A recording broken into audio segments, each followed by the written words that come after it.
Hi, guys. Welcome to Soothing Sundays.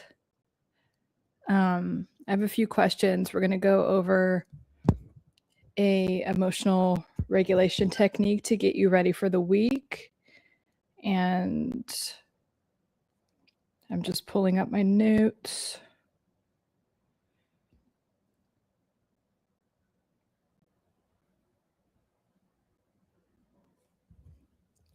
Okay. I'm going to answer that in a minute. Welcome, you guys. So this is Soothing Sundays. Right now, twice a week, I go live to answer your questions and whatever you guys want to talk about, mental health, anything related to mental health, psychology. It could be something specific that is specifically pertaining to you, or just any questions that you have about mental health and psychology. My private practice, I combine mental health, psychology and neuroscience and quantum physics to help you get results fast. And like one of my things, and the reason I don't typically practice like real traditional psychology where you just meet once a week for 50 minutes is because I think that things can happen a lot faster than that. And traditional psychology, a lot of it is set up to bill insurance. So it doesn't happen in real, like the healing doesn't always happen in real time. And if you work with me one-on-one, we have sessions and then I talk to my clients all throughout the week. But if you're here, we get to chat in this live stream, and then I make videos every day for you guys to watch it. Also, if you have suggestions about things that you want me to talk about in my videos, please let me know. I love making videos that specifically address a question or a topic that you guys have in common or that you want to talk about. Have one drink of water, and then we're going to start the neurological reprogramming technique just to like prime your brain and program your brain to have the most successful week, whatever you want that to look like or whatever that means to you. Okay, so to start, a lot of people, the word Sunday scaries exist for a reason, and because people get a lot of anxiety around the week. And so we're going to counteract that. And I want you to do this now with me, and then I want you to do this before you go to bed. And this is something to do every night before you go to bed, if you can, remember, because you're priming your brain to be in a state where whatever you give energy to, you create more of. That's just basic quantum physics, neuroscience, psychology. So we want to focus on the things that you want. And this is going to really help you prime your brain to do that. Hi, Popeye Adams. Hi, Wowzers. And let me delete that. Hi, I comment to make you angry. Okay, so what you're going to do, this is the neurological reprogramming technique that we're going to use to prime your brain to have the most successful week, the most peaceful, everything, is I want you to close your eyes right now. And when you go to bed, you'll have your eyes closed too, obviously. Because you're going to do this again when you fall asleep. Why are you going to do it when you fall asleep? Because your brain is in a theta state as you're falling asleep. Okay, so anyway, we're going to do it now. And so close your eyes, or just like have them look down, and so you're just focusing on one thing. Eyes closed is preferable. And you're going to slow down your breath. You're going to breathe as deeply in and out as you can for a couple breaths. So go ahead and breathe deeply.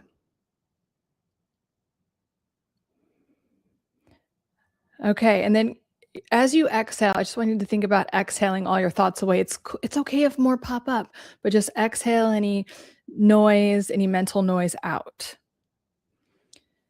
And I want you to completely forget about anything that's happened a minute ago, years ago, last week. I just completely forget about it. You're a completely fresh slate. Every time your heart beats, you're a fresh slate. You have a new beginning. So you're a completely fresh slate. And I want you completely erase. You can even imagine like a pretty color, just like a white, like wiping away anything that's happening in the future, because all you have right now is this present moment. And I really want you to lock in and remember that all you have right now is this present moment.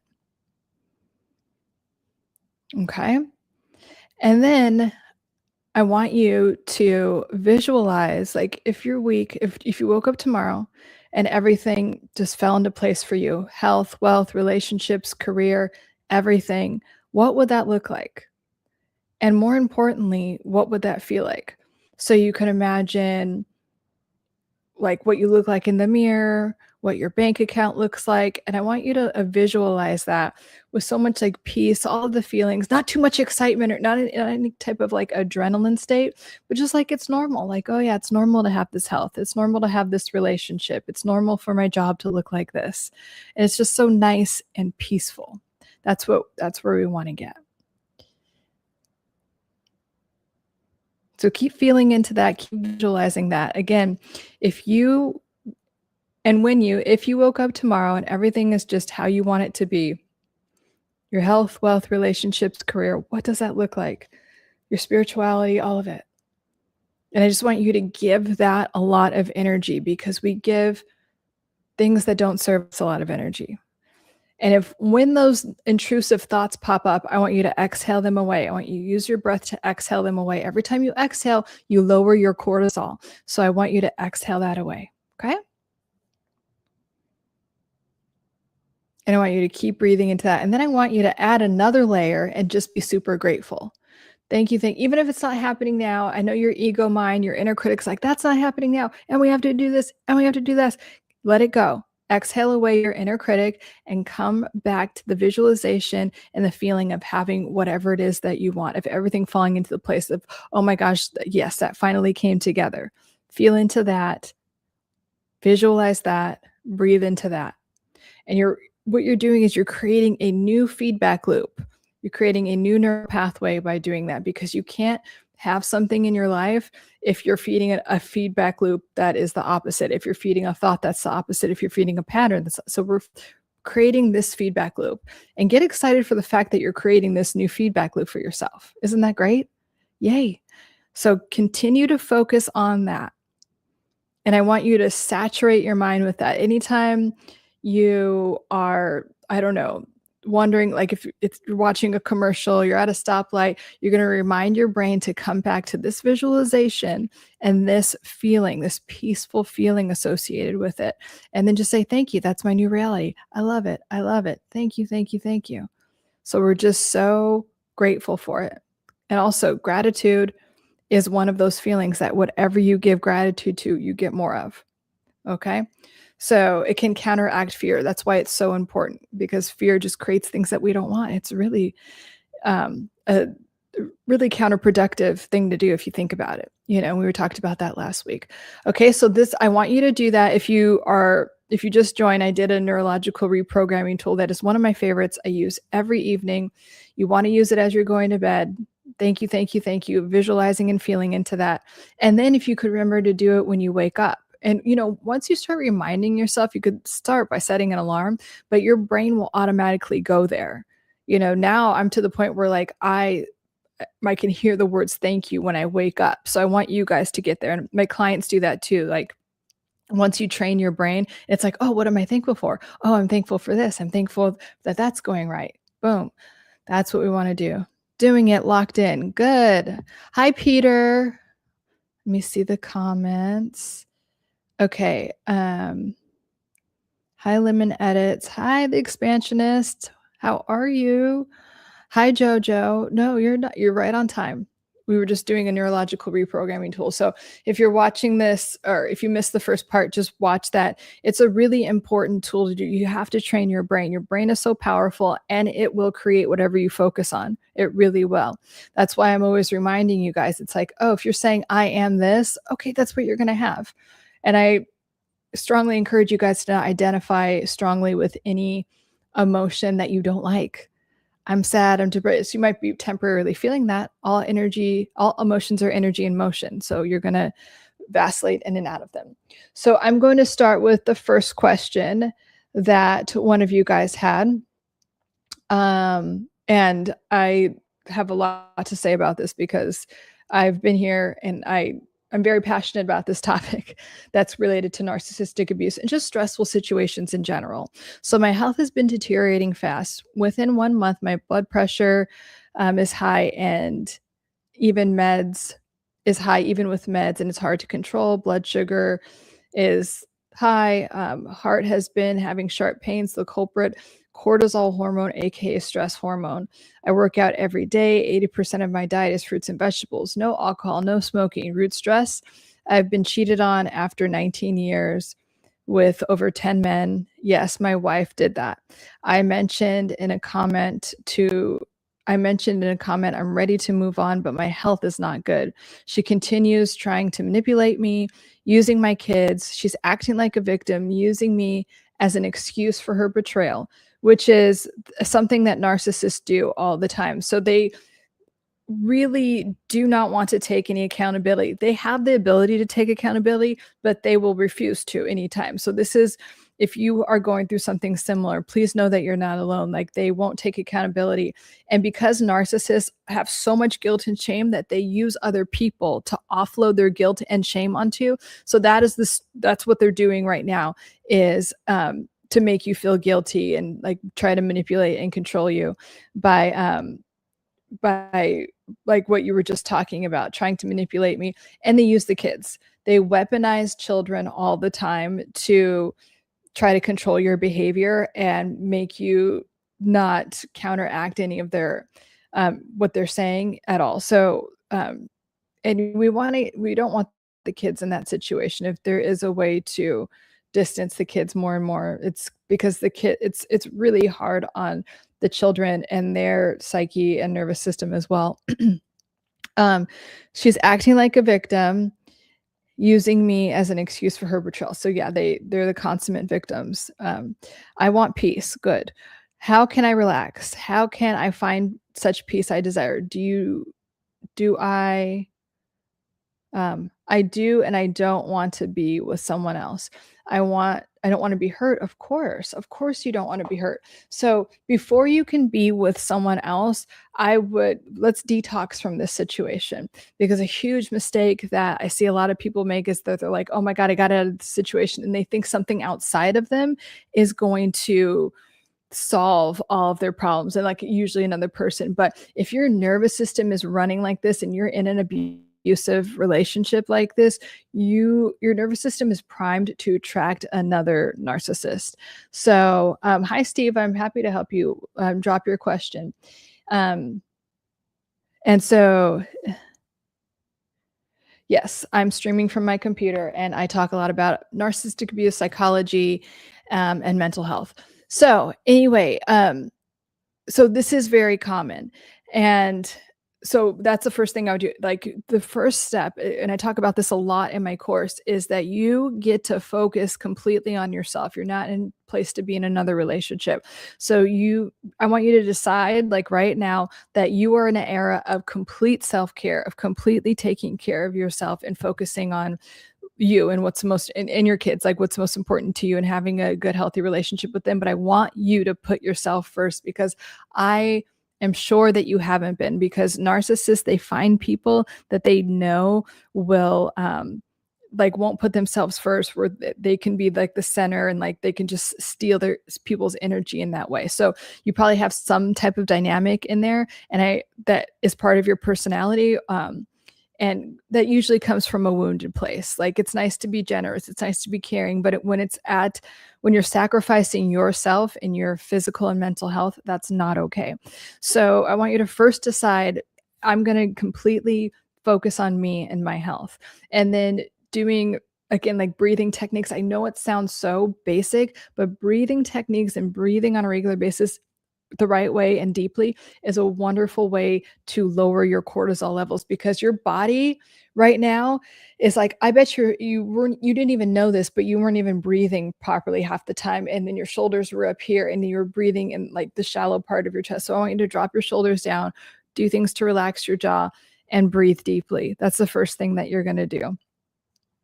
And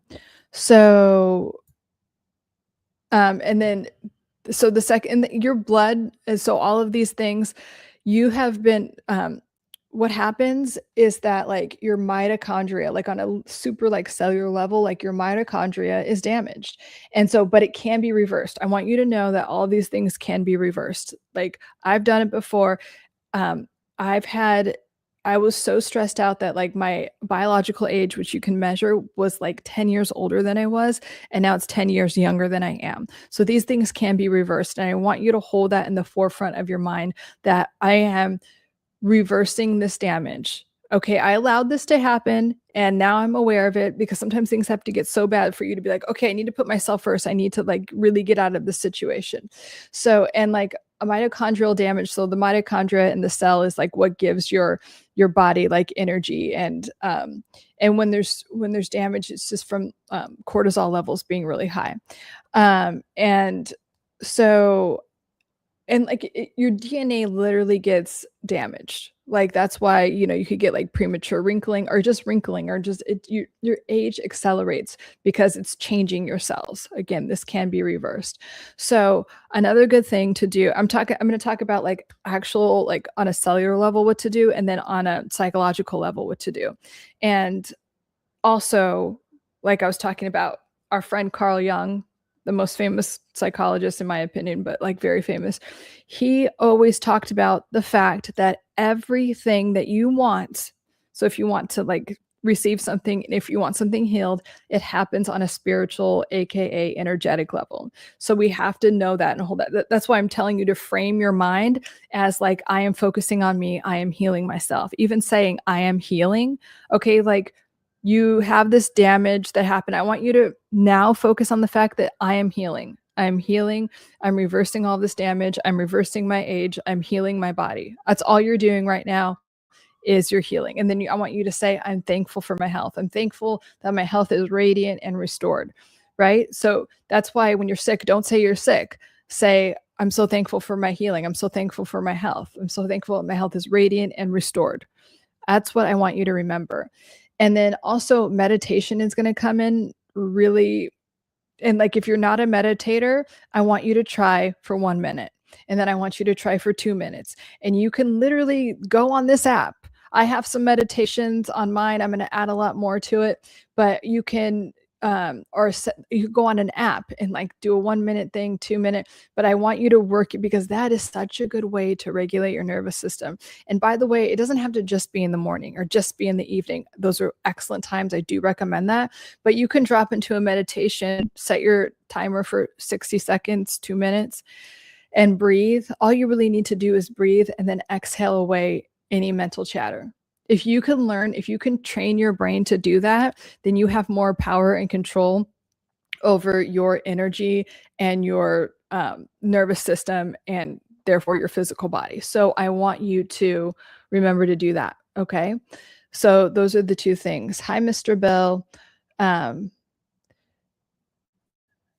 then so one of the things when I started looking into all of this, because I'm like, oh my gosh, I need to reverse all this damage, is when you when you go through any type of stress, but especially chronic stress, which is like chronic PTSD, which is called CPTSD, which is like a chronic stress that's happening, you have a molecule in your body called NAD. And NAD is like the youth molecule. It keeps you young, you repair easily, you're full of energy, like your skin is bouncy, all of those things. At 30, everyone's NAD just starts to go down. It just does. And so, but when you are stressed, it like can plummet. And so you want to replenish your NAD. And even if you're not, like, it's just good to, if you're over 30, replenishing your NAD is going to really help you. I mean, it's really good for mental clarity, having good mood, focus, sleeping well. Yes, you'll see all of the all the other like, physical results. You'll have a lot more energy. It's just we need it, right? And so for a long time, people were just taking NAD injections because what really gets NAD produced in the body is a molecule called NMN. NMN it makes NAD grow because we can't just take NAD. The molecule's too big for the body to absorb. It doesn't absorb that well. So, but it was illegal in our country because they just didn't understand how this thing that's so cheap, MNN, like the supplement, it's not expensive and it works really well. And before only billionaires and like that billionaire guy that wants to live forever had access to it, and celebrities. So anyway, it's cleared by the FDA. And so you can take it. And I put in the description, I put 2 links. So I work with a brand. I reached out to my favorite because I'd go like deep with all of my research because in my private practice, I recommend certain supplements. So I want to make sure that they're the best quality because a lot of supplements can be like mostly rice powder if they're not NSF certified. And if they're NSF certified, it's a certification that says, yes, this is actually exists in the supplement at a amount that's effective. So you'll see it linked, and I have a brand deal with them just because I was like, can I please work with you? Your supplements like changed my life, and I love them like because they just have a high quality NNM. So they have M&M, and like another one is called calcium AKG. Again, like I'm sure you see it, like it's like big in the news right now, but that will reverse a lot of the physical damage and bring your blood pressure down.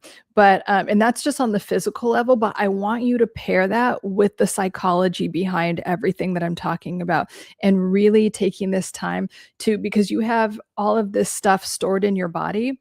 Like I told you before, you have your brain here, and then your brain goes all the way down. Your brainstem goes throughout your nervous system. So your brain couldn't only handle so much, so it gets stored in these other parts of your body. So you have to release that. Yes, those supplements are amazing and they work, and you have to take them every day. They're really going to help. You'll see it.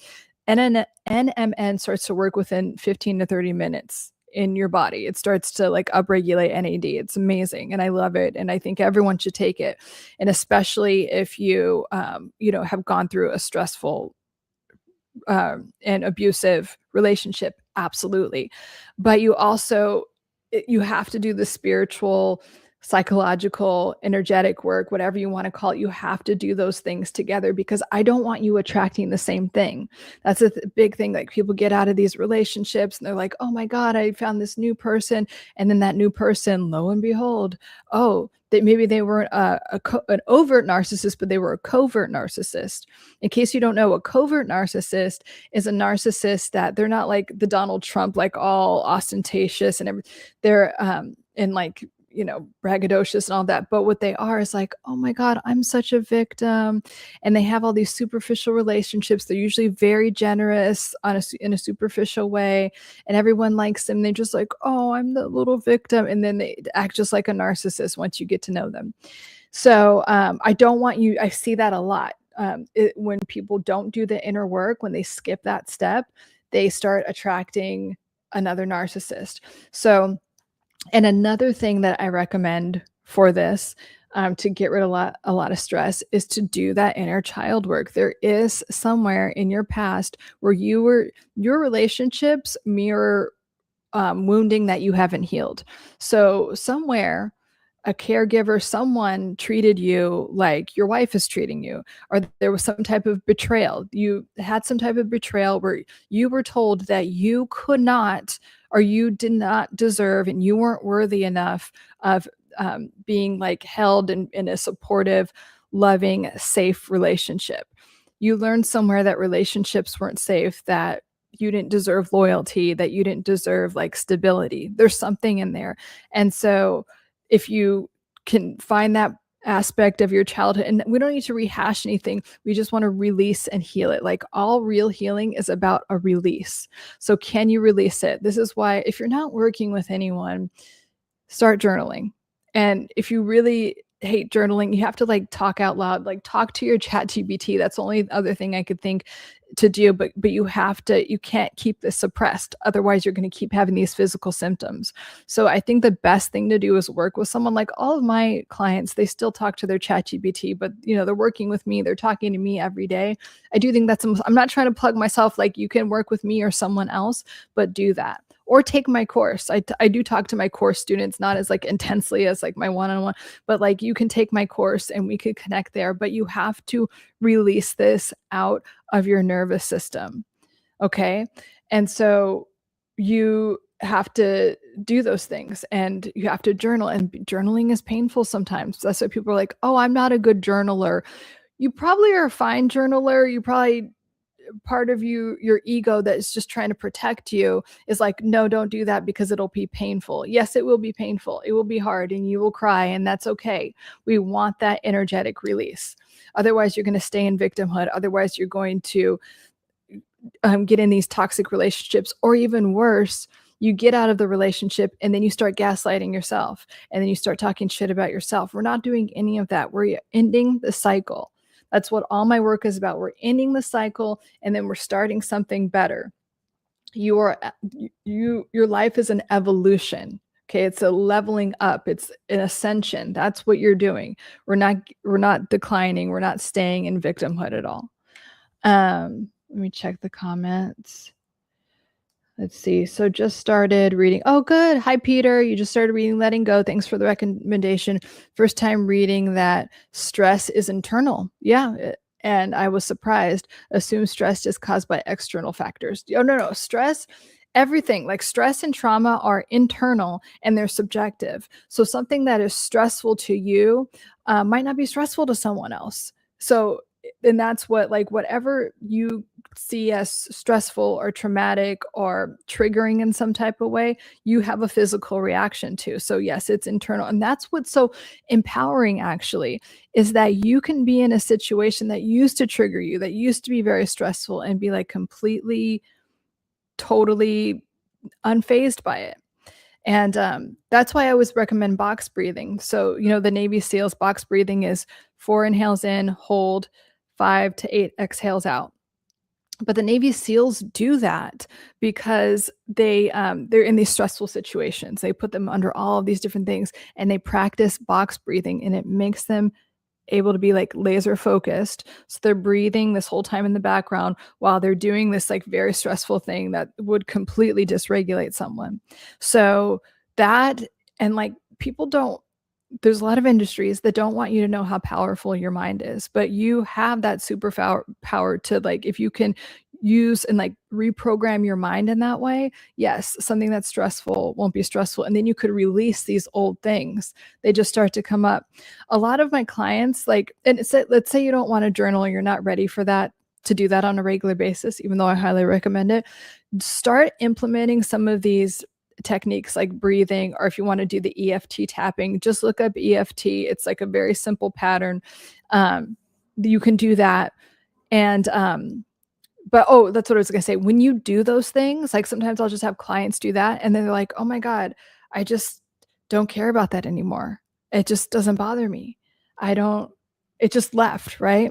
It doesn't have to be this big painful thing where you're in therapy for 3 years. I don't believe in that. I'm a therapist. I have all that classic training, but I'm telling you, it can happen so much faster. You can turn your life around so quickly. A lot can be done within 30 days, I'm telling you.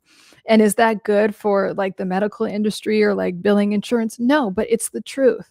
You really have that much power, and your mind is really that powerful. So yes, stress is internal, and it's how we respond to our environment. Ultra high quality on this stream. Hi, Marcos. What percentage of people are narcissistic? So it's really hard to, I think here's the thing about narcissism. It's a very common defense mechanism, because I just call it like the ultimate like lazy thing, because instead of working on yourself, you can just project all your shit on someone else. It makes you more and more miserable. If you've noticed, like, narcissists eventually, they don't have like real sustainable relationships, so they have to find new people to use, new supply, which I think is getting harder for them because so many more people are aware of what narcissistic abuse is and what a narcissist looks like. So there's no real numbers on like how many people are narcissistic, and I don't even think it's like worth really giving energy to. What matters, what I think is most important, is that you recognize that and you don't allow those type of people to come into your life, to have, like, your energy is so precious, and you only give it to people where there's a good reciprocity going on. And narcissists only drain energy. You know it because you just feel drained. You feel like you have to overperform. You feel like this anxiety. Your nervous system will tell you. At first, when they're love bombing you, your nervous system is like, oh, but even that is like, it's a very like high cortisol state. Like, oh my God, they love me. It doesn't feel right. It never feels right. Just like Nutty Professor. Yes, I can. Mr. Bill, I'm here. I am new here. Hi, Mr. Bill. Um, this stream via a BlackBerry. I don't know what that means. NM. I tried meditation, but images kept popping into my head. Undesired. Okay, that's great. Like, but let the okay, this is actually really good news. Do not shy away from meditation. And thank you for bringing that up. So when you're meditating and images are popping up in your head that are not desired, they are trying to be metabolized. They're trying to be released. It's like you eating food and then getting upset that you're digesting. We want to metabolize that. So when those images are coming up and they aren't preferable, like you don't want to see them, be like, thank you for being released. Thank you for being released. Thank you for that leaving my nervous system. And if you see an image and you feel it somewhere in your body, like your shoulders tense or like you just like your stomach or whatever, feel into that, breathe into that and be like, thank you for releasing that, because that is your nervous system. That's actually a really good sign. It's your nervous system releasing that unprocessed trauma, the unprocessed wound. So I know it's uncomfortable. But keep meditating, Jojo. I want you to keep meditating, even though it's uncomfortable. I want you to, because these things are temporarily uncomfortable, and then you reap all the rewards. It's like someone saying, oh, I don't want to go to the gym because I got sweaty and then I was sore the next day. Well, yeah, but if you keep going, then you don't get sore anymore, or you only get sore every once in a while, and then your health is better. You know what I mean? It's like, it's the same type of thing.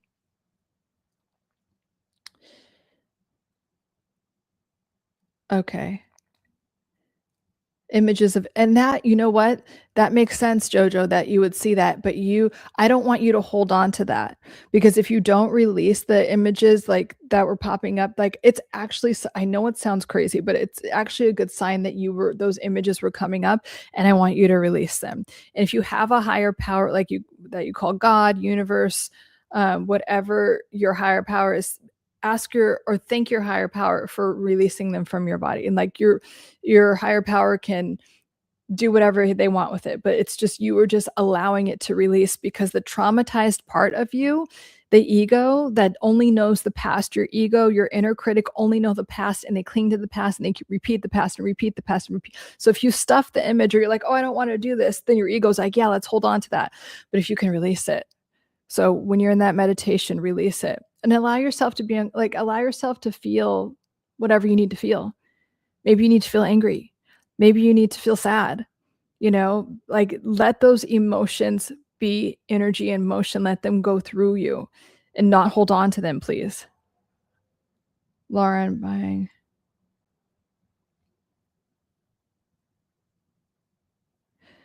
Oh, am I pixelated? It could be my internet. I'm sorry, guys. I was a little bit late because I was having an internet issue.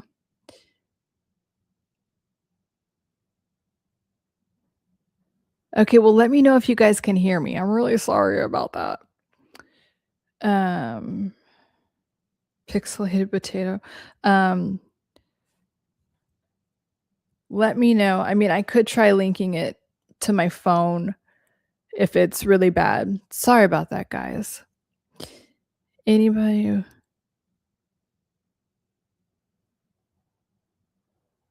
Sorry, it's blurry.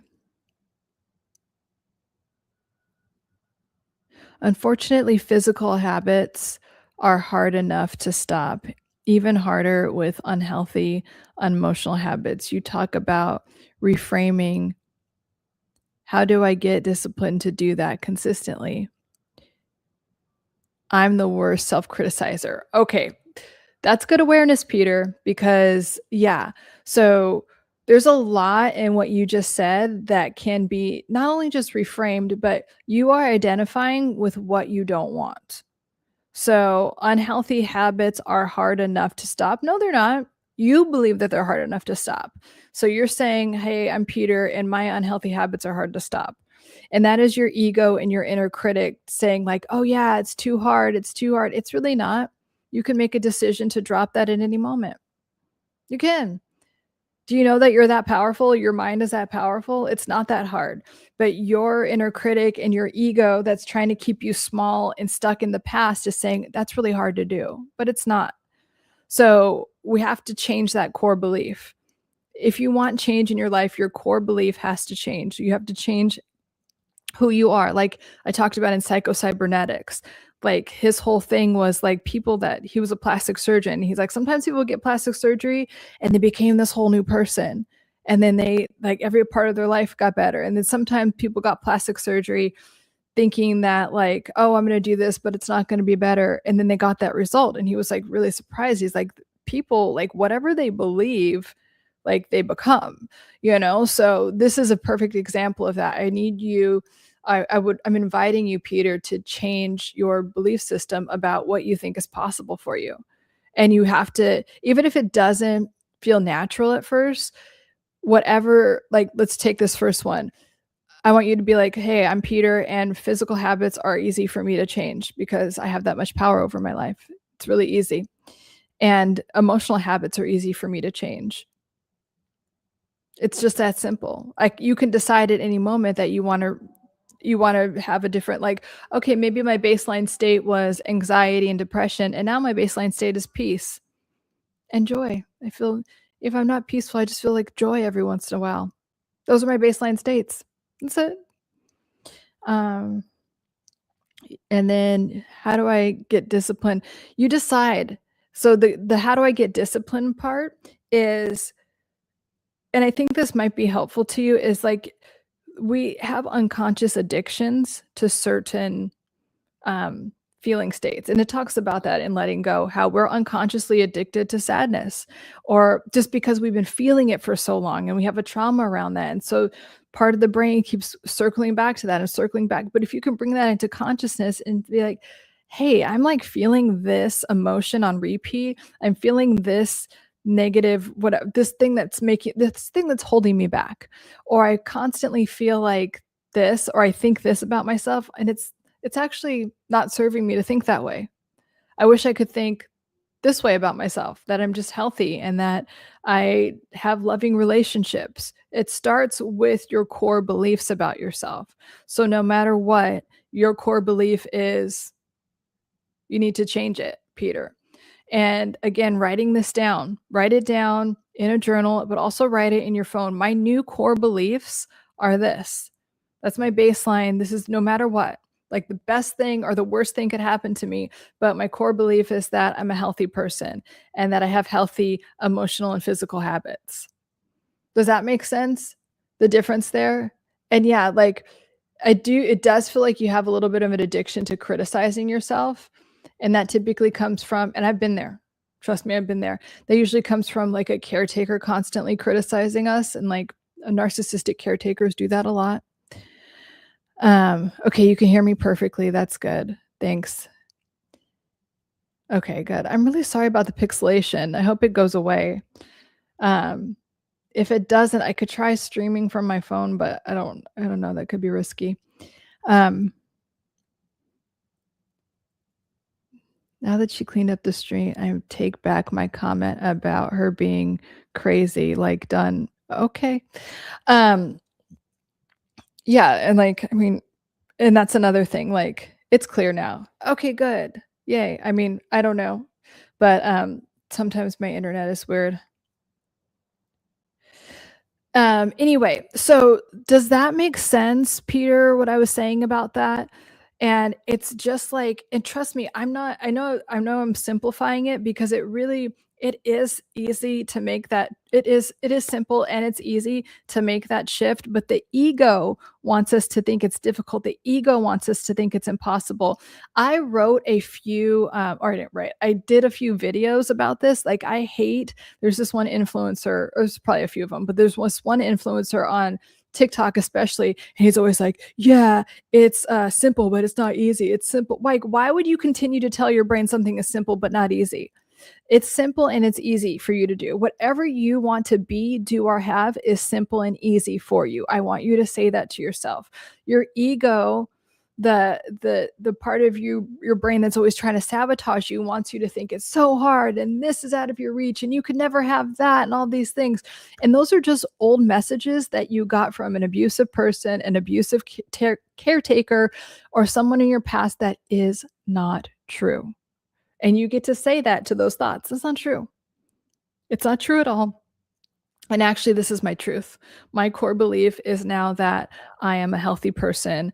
I'm a financially prosperous person. I'm a very lovable person with the best, most loving, supportive relationships. That's all. That's all that exists for me. No, Tim, I saw your comments. I just like I've been saying, like, I want to help people that want to help themselves. Right. So when we continue to talk about the same thing, like you say that you're feeling this way, but you know, don't want to take any of my advice, like it's just hard for me to give space to people that want to stay like in their victim space. You can, it's your, you have free will, but I want to help people that want to grow and help themselves. Okay, yeah, got it. Growing up, not sure if you remember, successes were considered way it should be. Yeah, I remember.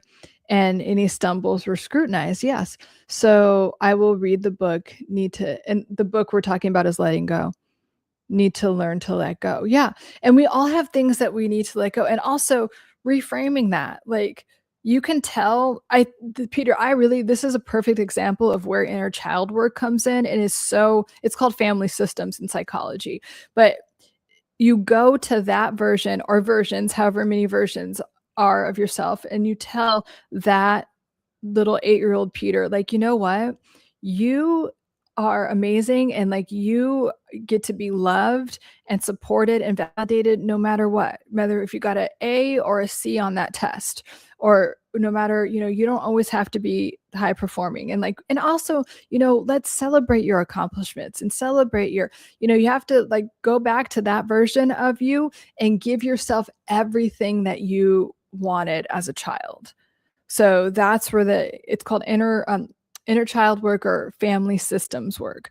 And it's really helpful and yes, like when you do those things, like you'll probably cry, and you'll probably have like some emotional release, but that's what we want. We want the release, because right now we're holding on to it, and the holding on to it surfaces as self-criticism and attracting partners that criticize us and are abusive, and like, so we don't want that.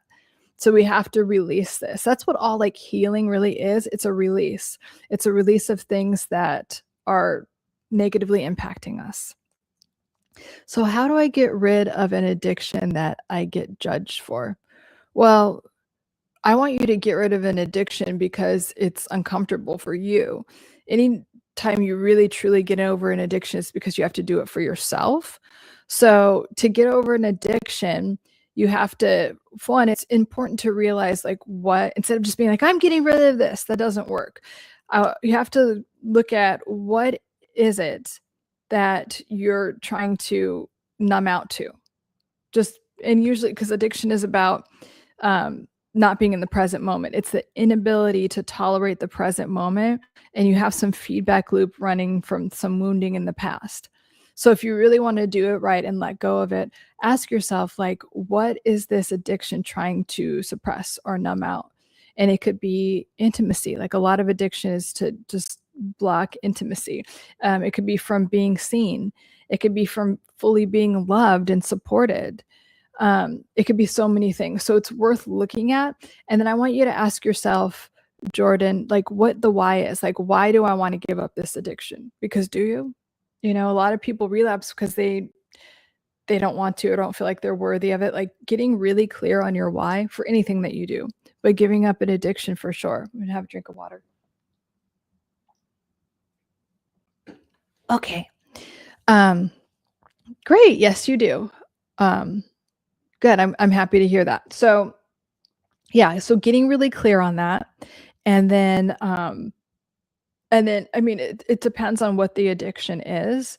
If you want to do a 12-step, I like 12-step programs because it's like a community and it's so supportive, and we need community. It's been proven time and time again that you cannot really heal an addiction on your own. You need some type of community, and especially if people are like really open and talking about the same thing, like it's very helpful. But if you want to tell me more about the addiction, I could give you a more specific thing. I think it was Henry Ford who sold or who said, "If you think you can or you can't, you're right." Yeah. So I get the mindset, just need to set my baseline differently. Yeah, and then you just on repeat, this is my new baseline. This is my new baseline. Whatever you give energy to, you get more of. It's like, okay, if I have two plants and one of them is like peace and love and this like constant state of peace and love, one of them is anxiety and depression. And I'm over here watering anxiety and depression, it starts to grow. And I'm like, why isn't peace and love growing? I want peace and love to grow. And then you keep watering. You know what I mean? It's the same type of thing. Your brain works the same way. Your neural pathways work the same way. So we want to really strengthen that. And it will get to the point, and I love when my clients and my course students like get to this point where they're like, oh my God, I used to think that way. It's like, so in the past, it's like, wow. And we're like celebrating it. We're kind of laughing about it. Like, oh my God, I used to react this way to that. I used to like someone like I would give them second and third chances. Like, isn't that, I'm so glad I'm in a different place. You really like start celebrating that.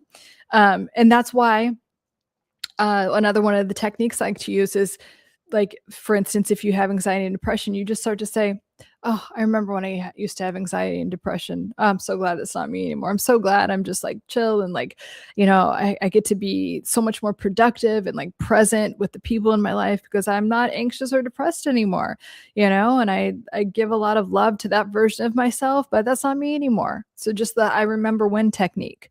And then you get to a point where from the I remember when technique, you can move over to that. This is not part of who I am. You don't have to even remember it, like that reality.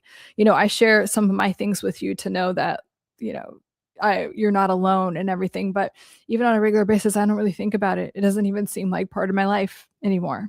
And I'm here doing this to help you get there because it is so possible. Like, guys, I've been in the depths of despair. I've been in like, gone through a lot. Let's just say that. And didn't think I could ever get anywhere. And I did. And I feel very passionate about helping you guys, reprogram your brain and nervous system to do that because it's so possible and it's so easy. I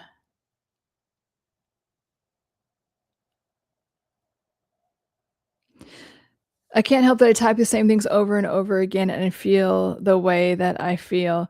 Okay, here's the thing on about like any diagnosis that you have, and this is why I don't practice. Another reason why I don't practice traditional psychology is because I'm not here to diagnose you. I'm here to help you release things, heal, and like be the best version of it and get whatever you want out of life.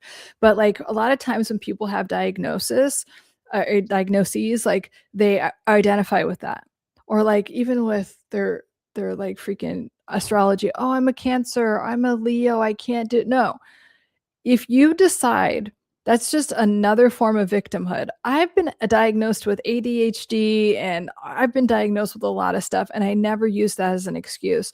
And when I always bring this stuff to my clients, like, you are not that's not your identity, and it's not a reason to make an excuse for anything, right?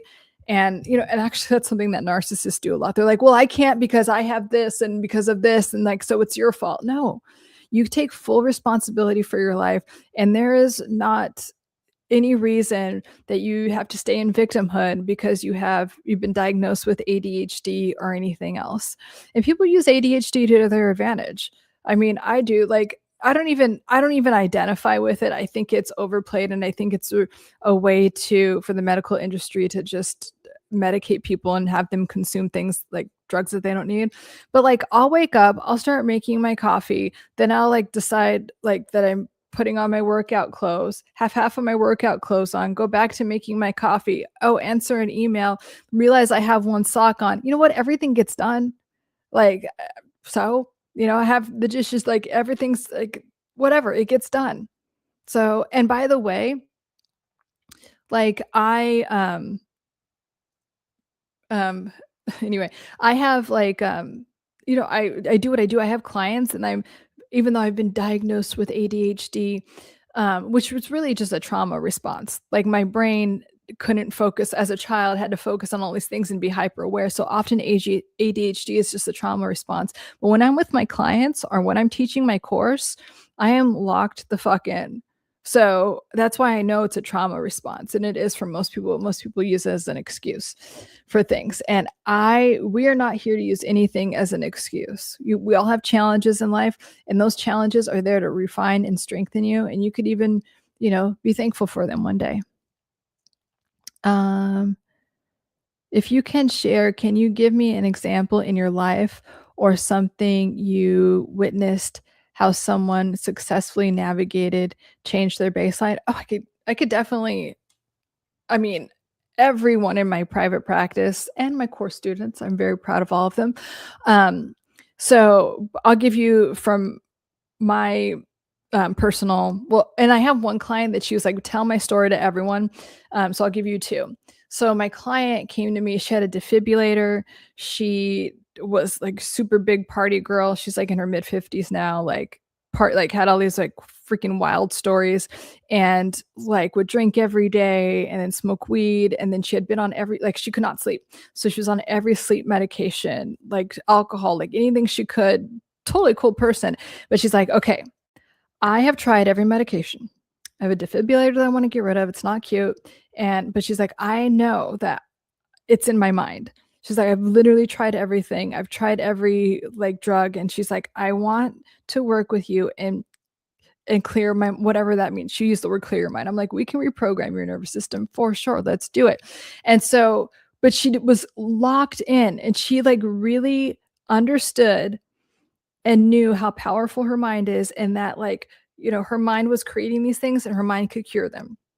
And so, and then, she had a sense of a higher power, which she called God, because it's like, really, guys, if you're completely spiritually bankrupt, it's going to be really hard to heal, and you're going to be stuck in victimhood, and all of your stuff is going to get worse. So just some sense of like some type of higher power is really going to help you.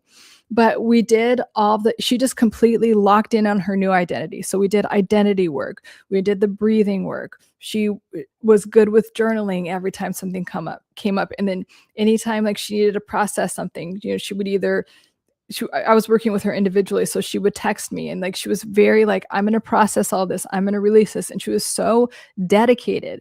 And within 3 months, she got her defibrillator removed. Like all of her biomarkers went down to like a regulated thing, sleeping through the night. She hadn't slept through the night since, and she came from all this trauma, like narcissistic dad, like horrible, like, and so she hadn't slept through the night since she was probably like a 10 or so, like that, because she left the house like at like 15, like gnarly, right? And so, and now she's in this place where, she's married, she's in a healthy relationship, she's sleeping through the night, her health is better, like at 50.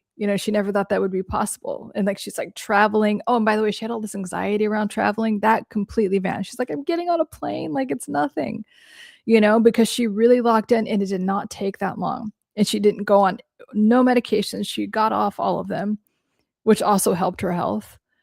And then with me, an example with me is the same thing. Like the stress I had from like years of chronic narcissistic abuse, and then I hadn't healed it, and then I was attracting that in relationships, and I'm like, why do I keep attracting the same thing? It's just like I'm dating my mom. Like, why is like all like this abuse keeps happening again and again?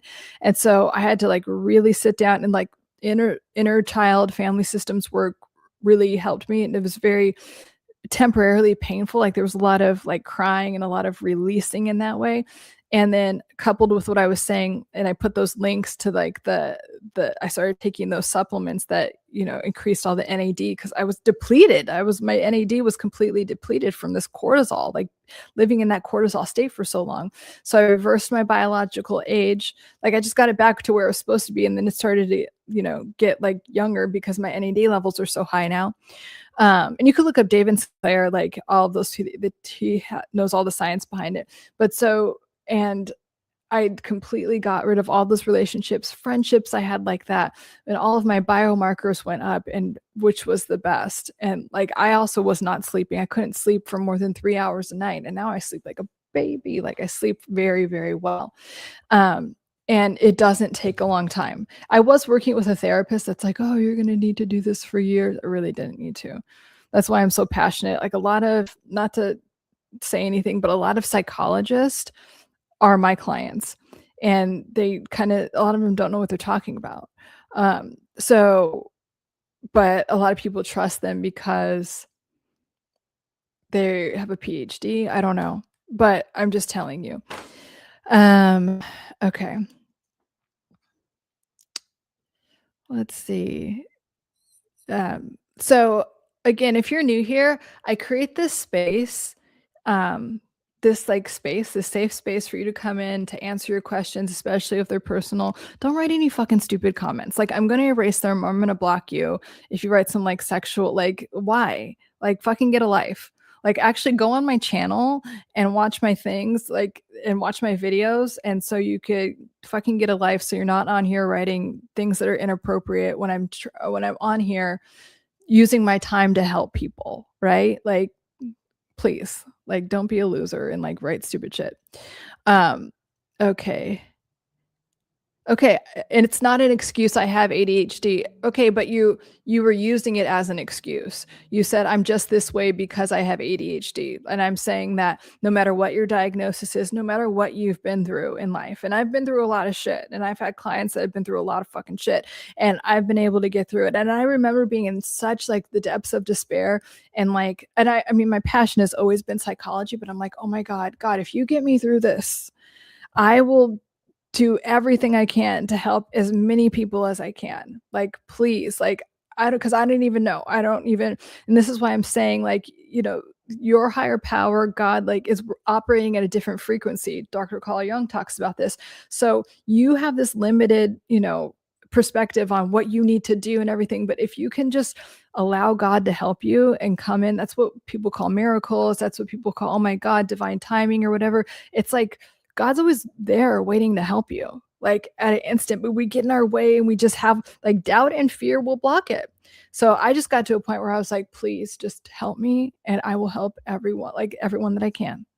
And so that's why I started my private practice. And that's why I created my courses, especially my course on healing from toxic relationships and narcissistic abuse, and my course on imposter syndrome, because those are two things that, like, when you move through them, it's actually really spiritual. It's actually like this huge, like, psychological and spiritual release that just up levels your energy and your frequency. And I really feel like brings you closer to God. Will follow. Are you a singer? No, not a singer. At times I would accept fault, even though I knew 100% it's not, but just to not argue. Do I do right? Or okay, so this is another thing that narcissists do. You just get to a point where you're like, oh my God, fine, because all they're trying to do is offload guilt and shame. They will not take any responsibility for their behavior, so they will push and push and push till you're like, fine, whatever, and you'll even be apologizing for things that you don't do. That's a very common thing. I urge you to stop, because you're actually strengthening the abuse in that way. So because abuse people get so triggered when I say this, but it's the truth. Like, someone can't abuse you if you're not allowing it. Like, if you're not, and we don't even know that we're doing it.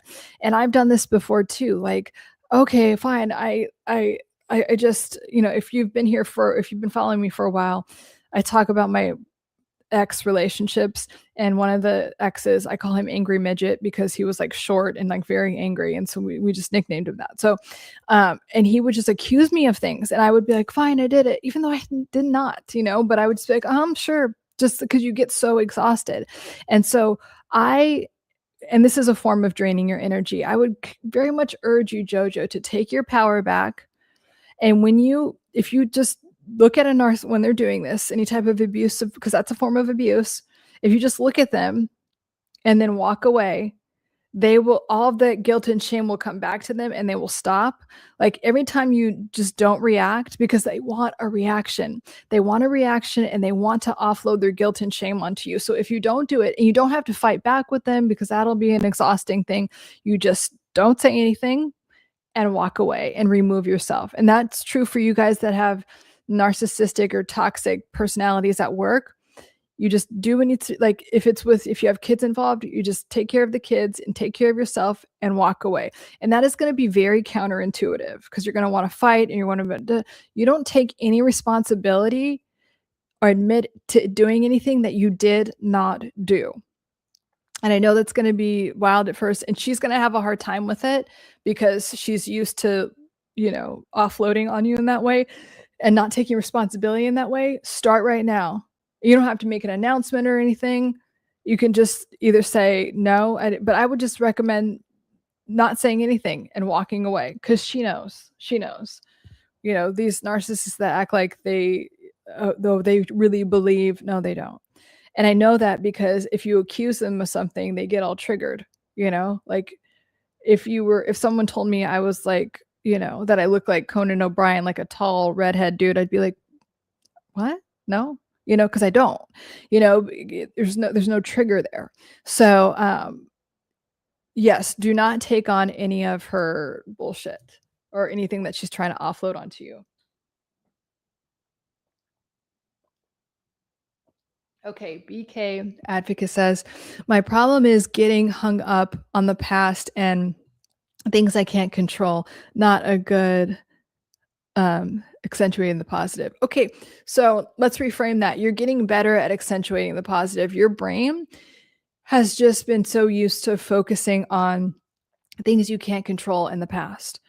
So there is part of our brain, like our limbic system tends to do that. Why does it do that? Because it's very fear-based and it doesn't want, it's like that inner critic that I'm talking about. It's part of the limbic system. And it's like, we can't be in danger again. We can't. And it just constantly thinks the past is happening now. And it is trying to keep you safe and small, but it's actually not very helpful. So you have to say, I recommend naming that part of yourself and pick a name that you don't like and say, hey, Karen, whatever it is, thank you for trying to keep me safe. I get what you're doing by constantly rehashing the past and worrying about things I can't control. Thank you. I know that you're trying to keep me safe. It's just not working anymore. It's 2026 and I don't need to be doing that anymore. Okay, I'm fine. And right now I'm working on whatever it is. I'm working on having a loving relationship. I'm working on increasing my financial wealth. And I am that. And I would also recommend like just stating those things like you already have them. And so I don't need to focus on that. Just start there, BK. Like every time those thoughts drop in, acknowledge them. We're not suppressing anything. We're letting go. We're releasing it. Okay.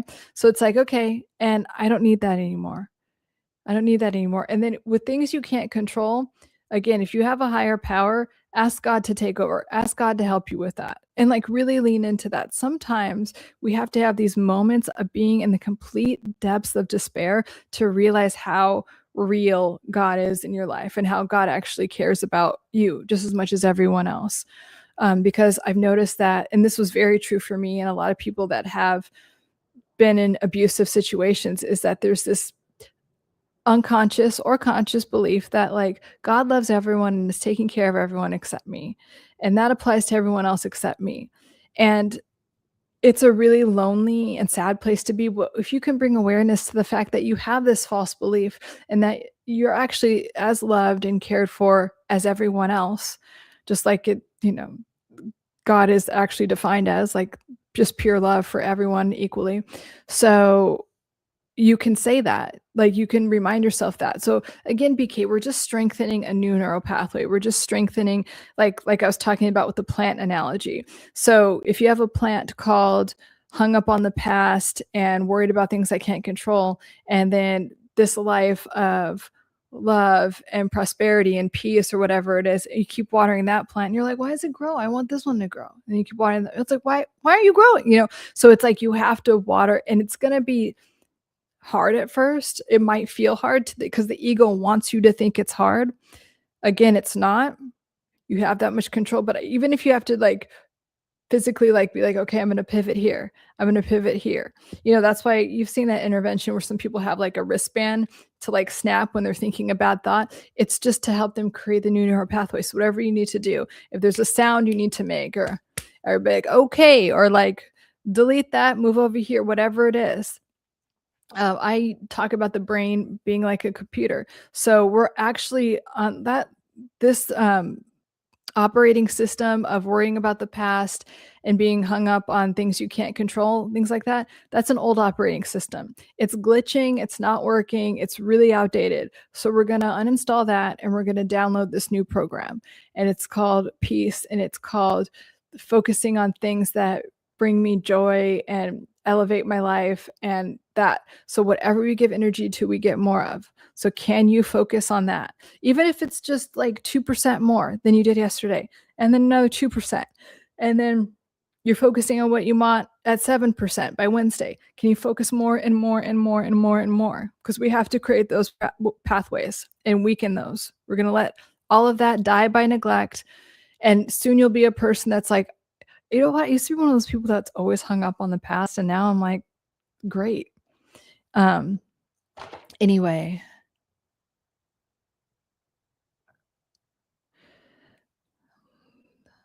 Let's see. Can you tell us about the ACE survey and the science behind it? No, I can't, because I don't really like. So I used to be a personality profiler for the federal government, and a lot of those surveys, I don't like them, because I don't think they give accurate I don't think they give accurate results, especially if you're dealing with someone that like has any type of personality disorder, because they're so delusional about themselves, or they're trying to manufacture an outcome. But if you're looking for like a something that talks about personality, like my favorite, the most accurate kind of assessment survey type of thing is called the Enneagram. The Enneagram. And there's no way to really cheat on it. I mean, you could still be delusional and like not get accurate, but it's really, if you like wholeheartedly you can just go online. It starts with an Eann, Enneagram. I'm not good at spelling things. It's my favorite one.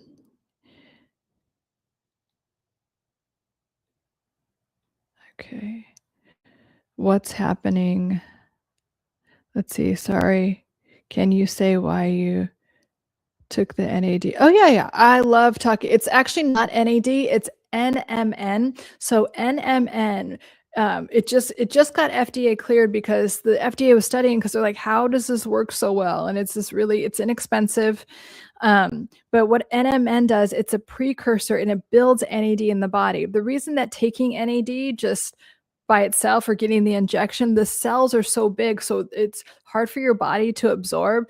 Actually, what happens, like if you take an NAD injection or just a regular NAD supplement, your body has to break down the NAD, turn it into NMN, and then go back to NAD. So what NMN does, it's just straight into your organs, like the liver starts reacting to it and making NMN like within 15 to 30 minutes. And that's why it's so effective. And that's why, all these people that, only billionaires and celebrities had access to it before. Dr. David Sinclair is the one that was like, he's a Harvard biologist, was studying it and kind of mainstreamed it. So NMN is the precursor to NAD. You need to take that to raise NAD levels in the body. And NAD is the youth molecule. And if you have no NAD in your body, like I think David Sinclair is like, you'll be dead within minutes. Like you need it to just be alive. But the more you have of it, the more you have cell repair. That's why people are reversing their age with NMN. So it's for cell repair. It's really good for mental health. So I'm constantly researching different supplements to help my clients, because they're always asking. And I think that there are certain supplements that are excellent for certain like brain health and physical health. But NMN is definitely one of them. It helps with mood, mental clarity, focus, sleep regulation. And then it does all the other, like reversing wrinkle. You're not supposed to say this stuff, but it does. It helps with wrinkles. And like a lot of people, on social media say like, oh, my jowls went away because of, it does really help the skin and hair and other things. And so, sometimes it's marketed as like a beauty thing, but it's really on a DNA level, on a mitochondria level, it's really repairing things and helping like tissue and reducing inflammation too, which we really need if you've been in a stressful situation, especially like a chronically stressful and abusive relationship, which narcissists do a lot. Like in my course, there's like a whole, like we actually start the course like that. It's like, okay, let's get you regulated. Let's get all that inflammation out of your body. And so that's another reason I recommend that. And those links, so I went like a deep dive on like looking into the best NMN and NAD like brand, right? And so I love Catacor because they are NSF. Don't buy any supplement that's not NSF certified. It should say it right on the thing if it's NSF certified or not. And you want to look for that when you're shopping for supplements because that certifies that like whatever here's what it looks like. So whatever they're saying is in the supplement is actually in the supplement. And to a degree that is actually, has the effects that the supplement is claiming that it's going to have. So this is what it looks like. And then the links there are, so I reached out to them and I'm like, can I partner with you guys? Because I talk about your supplements a lot and I like them. And so, those are but either way, just get the links. Just get get NMN for sure. I would recommend Catacor because they just have high quality products. But if you're over 30, you should be taking NMN anyway. But especially if you're recovering from narcissistic abuse. And also, what I did was I doubled. Because the recommended dosage is like 2 a day. So I did 2 in the morning. You have to take it with a little bit of like fat, like yogurt or something like that, because it's like fat soluble. So just a little bit of something. And so I would take 1 in the morning and then 1 in the afternoon. It gives you energy, so don't take them in the evening. Even though it does regulate your sleep, but for some people they get like really energized. So not like caffeine or anything, but you're like, you're awake. So I do morning and afternoon with those supplements. And then the calcium AKG, there's a link there too for that one. And that one also, it's another thing that it just rebuilds cells. And if you know Brian Johnson, that's his name. He's the billionaire that's like, I'm gonna live forever and everything. He's popularized calcium AKG is very good for like people's like your hair and skin and everything will get better, but it also helps the NMN. It does the same thing, but it's more for like skin and hair and nails.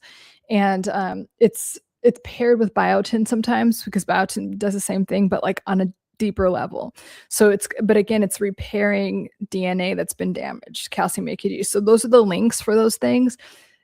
Taking those things helped me so much when I was recovering, like doing all this like physical, reversal of like getting all the inflammation out of my body, reversing my age and like all of those things. I took those, but I was also doing all of the other like mental and emotional stuff that we're talking about. It's very important to do those.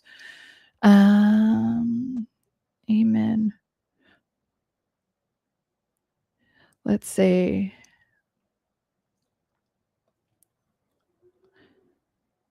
Okay.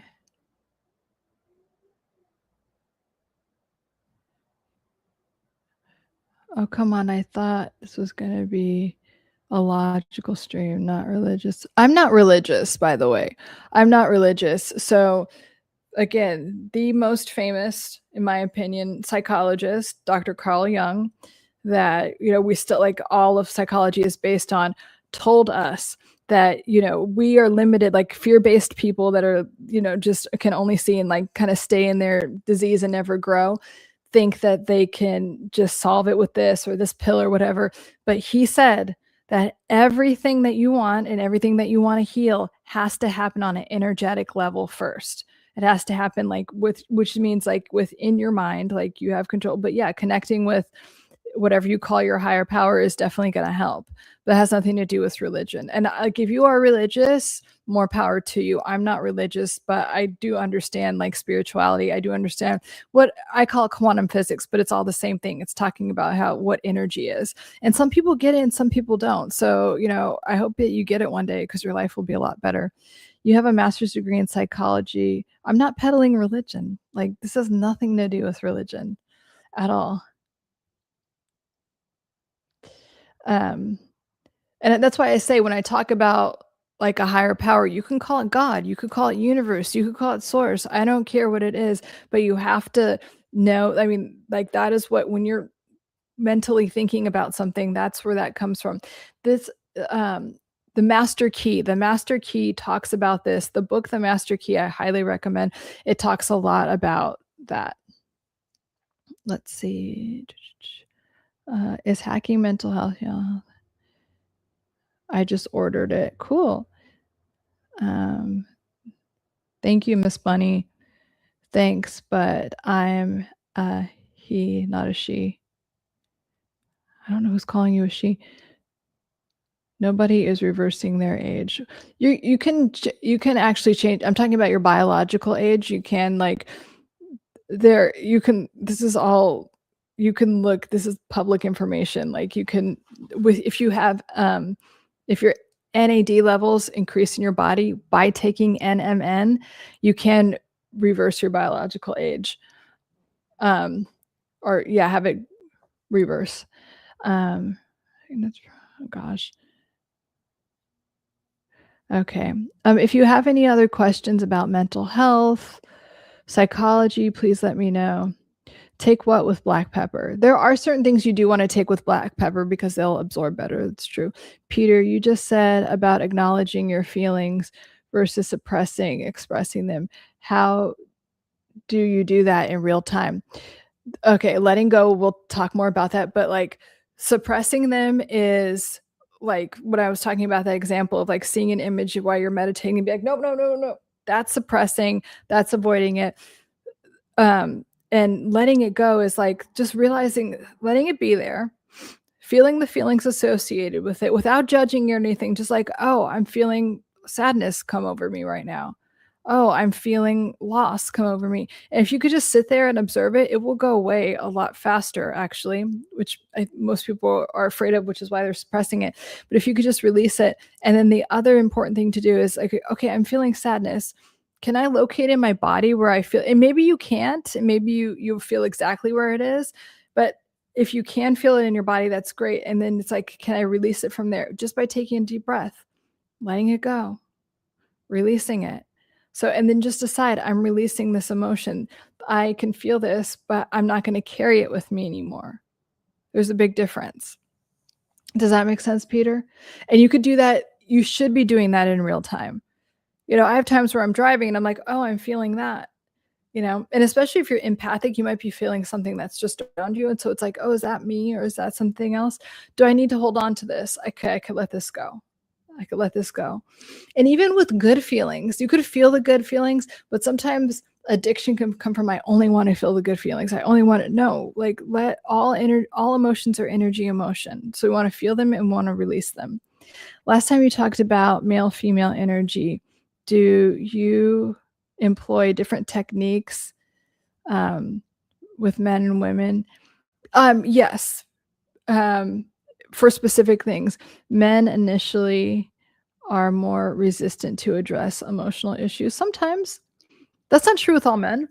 And in fact, a lot of my male, I would say the majority of my male clients let me know that they appreciate the fact that I'm a woman and I'm holding space for them to say whatever they want, like, and feel whatever they want. And they tell me things that they have never told anyone else about different aspects of their life.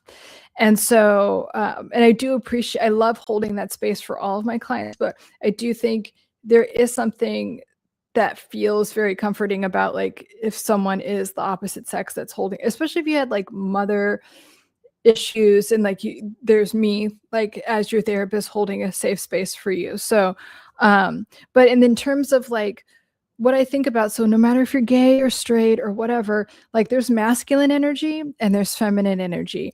And so when we move through the world, we are predominantly one. Like I'm a woman, so I'm predominantly like feminine energy. Yes, I have like, we all have both masculine and feminine energy.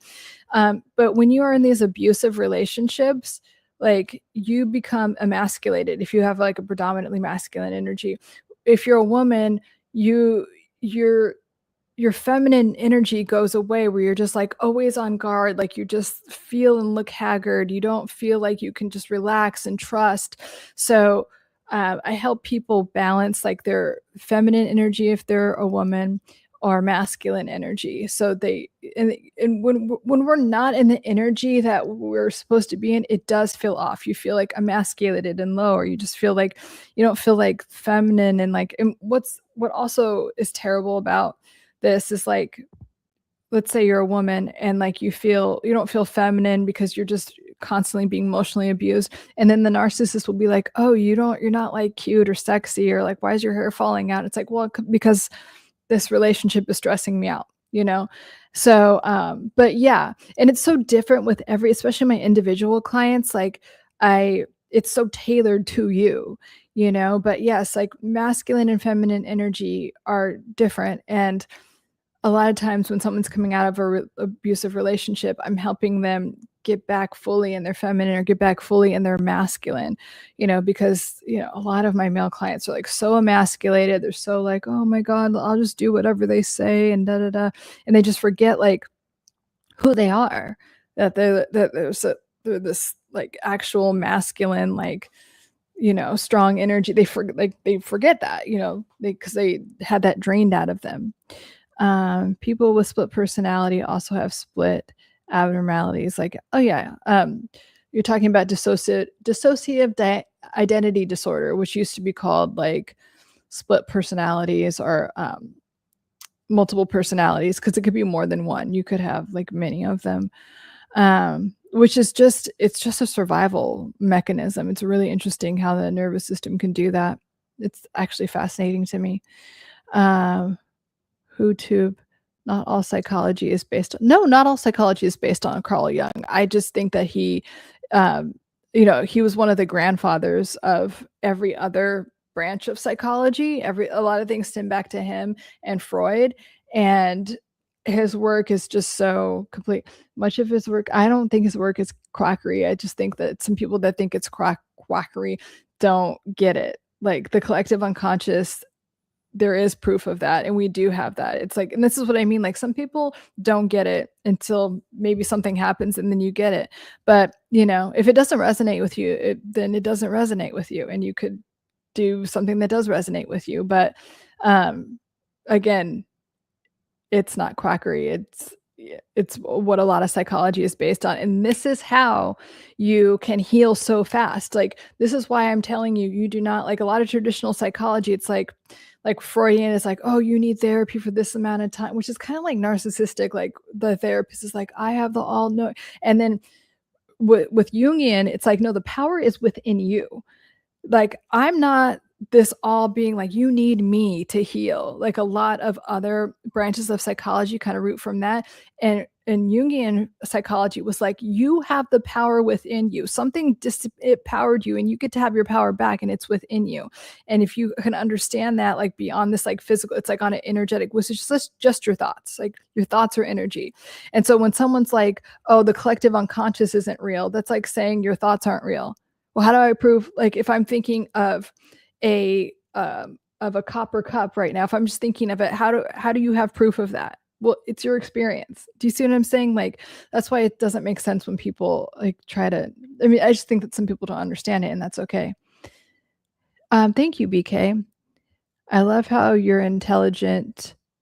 I love how you're an intellectual without being formal. You speak intelligently on a friendship. Yeah, I mean, thank you. Thank you. A comment to make you angry. And like that is my personality, and that's who I am. Like all my clients are like my friends to me. My course students, like that take my courses, like I keep in touch with them, because I don't believe in like, oh, I'm your therapist, let me be all clinical. Like, how sanitized is that? Like when you're talking about something that's so deeply personal to you. So yes, I mean, I have all of that knowledge, but I'm also like pretty real, even when people don't want to hear it, I'm like pretty fucking real.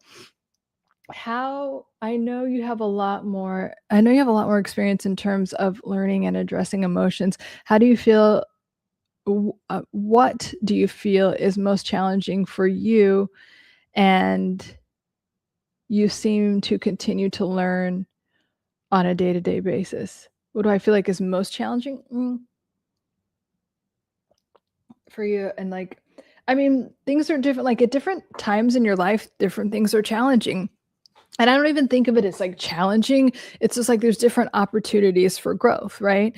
I think as someone that cares a lot about helping other people, it's always important for me to have boundaries, right? That's why I never go over like 2 hours on these things. I could be here all night, but you have to have different boundaries. I think that anyone that has a caring side or has empathy, um, and yeah, I continue. Guys, don't ever go to anyone that isn't continuing to learn on a regular basis. Like I feel like this is like my vocation. This is my calling, and there's always more to learn. And then like as technology advances and all these things, like for instance, like NMN, the thing I've been talking about, NMN just got approved. It's like the most exciting thing. I've been waiting for this. I've been waiting to, tell all my clients about it and everything. And that didn't exist before. It's like everything, we're always progressing. So we always have to, stay on top of. That's one of the things I highly recommend. Like when you're thinking about hiring a coach or a therapist or psychologist, ask them what they do. Do they go to therapy? What are they doing to work on themselves? What modalities do they use? Don't go to a therapist or anyone that just uses one modality. That's my opinion. Unless you want to go for a specific thing and it's only for a few sessions, like hypnotherapy or something. But if you want an ongoing like healing experience, like you want someone with a big tool kit, so to speak. But yeah, on a regular basis, I'm always meditating. I'm always getting deeper into like understanding quantum physics and psychology and whatever I can to like help you guys and myself. Yeah. Yes, the idea is fascinating. Don't talk shit about girl. Yeah, don't talk shit. I mean, some people just don't get it. I comment to make you angry. And like, it's kind of like I say this sometimes, it's kind of like those people, like everyone is at different levels of consciousness. That's what spiral dynamics talks about, actually. It's like, so maybe, there are certain things that I thought were silly and now I get it. I didn't have the capacity to understand it then. And now I do. And now it's cool that I do. And it's, I like that.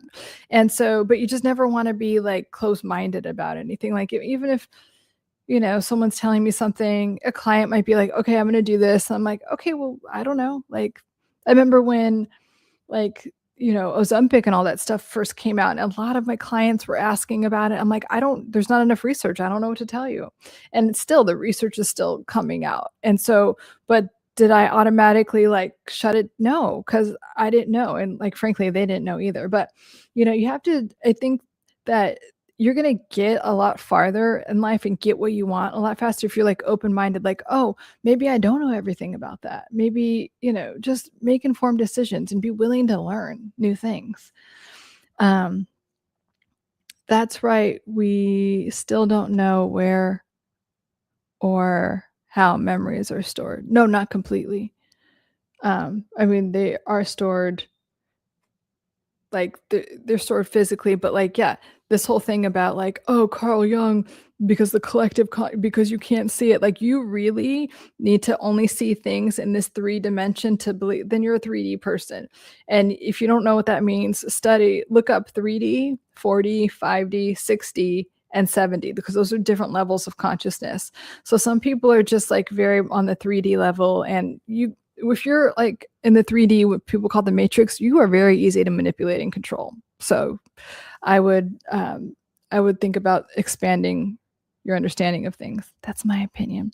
This might be a weird question. Did all these emotional issues progressively expand or get worse with human history? No, I don't think so. Are there lessons to be? They didn't expand or get worse. There's just more awareness of them now.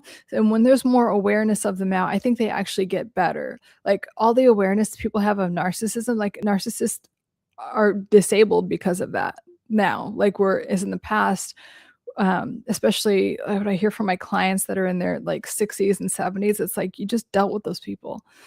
Or even with alcoholism, they just used to send you to an insane asylum. And now we know more things. So I think it's actually gets better. Are there lessons to be learned from past? Well, yeah, of course. We want to learn from, if you don't learn from the past, you're going to repeat it. So we want to learn from the past and release it. That's why I'm always saying, guys, you are not a Civil War reenactor, okay? Why are you fucking reliving the past? Why do you keep reliving that shit, like that trauma? Why do you keep reliving it? And for the two of you that might be watching this, that like that's your actual profession, then leave it at work, okay? But you are not a Civil War reenactor. Okay, you don't need to relive you don't want to stay in victimhood. You don't want to, no. We can acknowledge that happened and we're not repeating it, right? Like, it's kind of like, okay, slavery happened. Let's keep that. No, okay? We are learning from the past and getting better. The past is there to inform you. It's like, okay, don't want that anymore. I'm releasing it and moving on.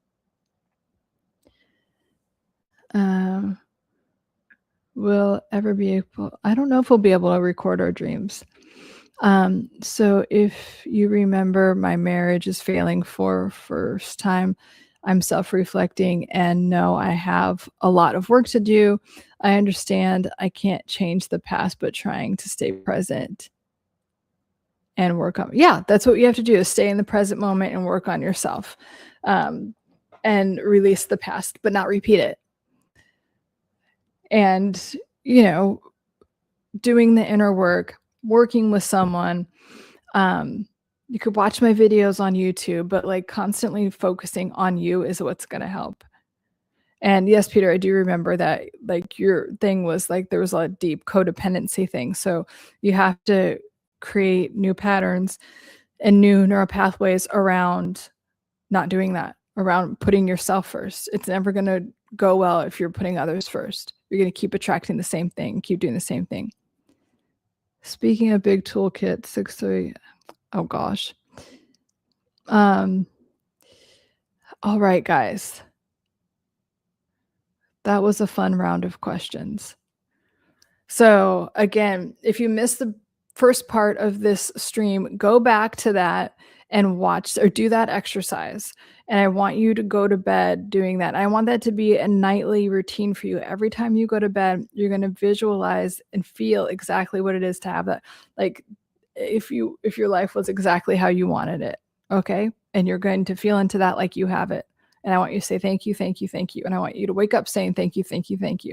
We are here to reprogram our brain to live like the highest and best life for ourselves and have the highest and best outcome. Your mind controls so much. Like you have more power than you think you do. Okay.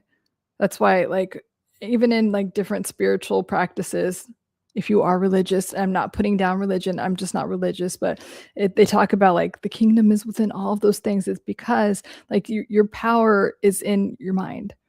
It's not outside. It's not in a pill. It's not from another person. You can change anything you want in life. I don't care how traumatized you are from the past. And trust me, I've been there.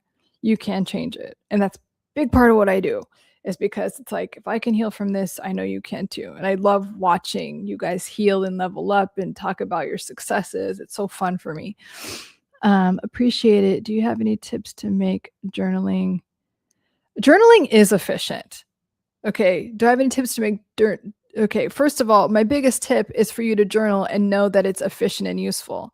Like I was talking about with my client, she was able to progress so fast because she had reached the depths of like, she had hit rock bottom and she's like, I have tried everything else. I know that this can only be fixed like through the power of my mind. And I'm here, I'm ready like to be your client and all this stuff. So she knew that journaling was efficient and useful. She knew that everything that she was doing was efficient and useful. If you're doing something, you're like, well, it's not going to work. I don't know how useful, then it's not. Okay. So we have to decide that I am doing these things. I am bettering my health. I'm bettering. And so it's like I know that you know the study about like the placebo effects and how they constantly do these placebo things. And the people that had the placebo had almost as good as results or sometimes better than the people that had the whatever the pill was, because your mind is that powerful. And there's a lot of industries in place that don't want you to know that. You get to decide, I'm investing in myself and I am doing this. And because I'm doing this, it is going to be useful and efficient. That's like saying, You know what? Do you have any tips for drinking water so I'm hydrated? Well, the water is hydrating. The journaling is useful and efficient, but you have to do it and you have to, know, and actually like maybe that's not a perfect analogy, but what I'm saying is it is, but you have to put your energy and that's like really getting out of like that victim space, that unconscious victim space of like, it's not being, I don't know. Cause and I used to really have this like it works for everyone but me and blah blah. And I was told that when I was young, like so, and I had that programming, like everyone is better than me, everyone it works, everyone gets to have this, but me. So really noticing that you're doing that and then saying, I'm doing this and it's going to be useful and efficient. Everything I do. And honestly, Peter, that comes from, you talked about it, but like when you put yourself, there's a fear. Like codependents have a fear of putting themselves first because it's like, if I put myself first, something bad will happen. If I do something for myself, it'll be dangerous. So the ego part of your mind that's trying to keep you small is saying like, oh, that's not going to be, don't even bother doing it because it's not going to be helpful. When really it is. Yes, journaling is efficient. I comment to make you angry. Lauren, you said that with authority. Yeah. I'm just passionate about it. I'm passionate about helping you guys. And I don't want that little fucker. I'm telling you, name your ego, name your inner critic. In psychology, they call it the ego mind. But name your inner critic, your inner it's called the inner saboteur, like the part that's sabotaging you, whatever wants to sabotage you or keep you small, whatever that part of you that has those fear-based thoughts, name that person, name that part of you, and name it a name you don't like, because that is not you. Your fears are not you. Whatever's trying to keep you small is not you. I really hope at some point I come back to this journal and share my, yes, you will. You will. Let's change that hope to will. I will. I will come back to this. That's another thing. Like I don't really like the word hope because hope is like, oh, maybe it's out there. No, you will. So you will come back to this and you'll be like, oh my God, I'm so different. Maybe reframing it. I will come back. Yeah, exactly. There you go. I should have read the whole thing. We'll continue to visit back to this channel to help my journey. Yes, Peter, I'm so glad that you found my channel and I'm here to help. Excellent questions. I comment to make you angry. Oh, I sent you something on WhatsApp. I don't know. I I saw that. I haven't had a chance to look at it. If not, I apologize. Yeah, I haven't had a chance to read it yet because it was a little long. That little yes, my colorful language. Peter says that was funny. How to drink water. Yeah, I mean, it's just I'm just trying to draw an analogy, but yes, so journaling is helpful and efficient. And even if you write down, I'm starting this journal and I don't know what to say, start there. Okay, you're just starting to show up for yourself. It'll feel awkward and it'll feel, it might not feel completely natural at first, but it will soon feel very natural. Okay, good. I'm glad you got it. A little long. It's a video. Yeah, no, I saw it. I saw but I thought you wrote something above that. But anyway, I haven't had a chance to look at it. I apologize. Because, even when, in the link in my bio, it connects to a number which connects to WhatsApp. If you don't have WhatsApp, you can contact me on that number. And so, I'm constantly taking requests and like, just seeing if you're a good fit for my private practice or a course or like how I can. So it's kind of like, yes. So I haven't had a chance to check out the video yet. Okay. But thank you for sending it. Okay, I'm going to wrap up, you guys. Have a great Sunday. Get to bed at a good hour so you get nice amount of sleep. Take very good care of yourself. Thank you for showing up and all of your wonderful questions and your presence. I love holding this space for you guys. And I will see you midweek. I'm not sure if I'm going to do Wednesday or Thursday yet, but I'll let you know. So I'll talk to you guys soon. Thank you.